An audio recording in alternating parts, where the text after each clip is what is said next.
মধ্যপ্রাচ্যের মার্কিন সামরিক ঘাঁটিগুলোতে হামলা অব্যাহত রেখেছে ইরান।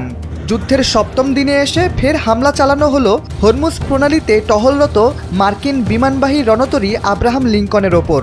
শুক্রবার ইরানের রাষ্ট্রীয় সংবাদ সংস্থা তাসনিম নিউজের এক প্রতিবেদন থেকে এ তথ্য জানা গেছে। প্রতিবেদনে বলা হয়েছে, হামলাটি যখন করা হয় তখন ইরানের সমুদ্র সীমা থেকে ৩৪০ কিলোমিটার দূরে অবস্থান করছিল রণতরীটি।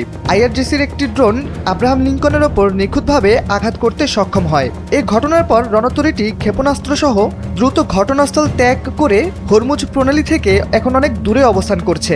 ইরানের দাবি অনুযায়ী এ নিয়ে দ্বিতীয়বারের মতো হামলা চালানো হলো মার্কিন রণতরী আব্রাহাম লিঙ্কনের ওপর।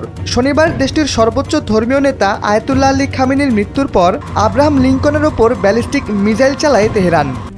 RICL TMX, যুগের পর যুগ স্থাপনা থাকে মজবুত। অপারেশন ট্রু প্রমিসের অংশ হিসেবে সেদিন রণতরীর ওপর আক্রমণ করা হয় বলে জানায় ইরানের Islamic revolutionary guard corps IRGC।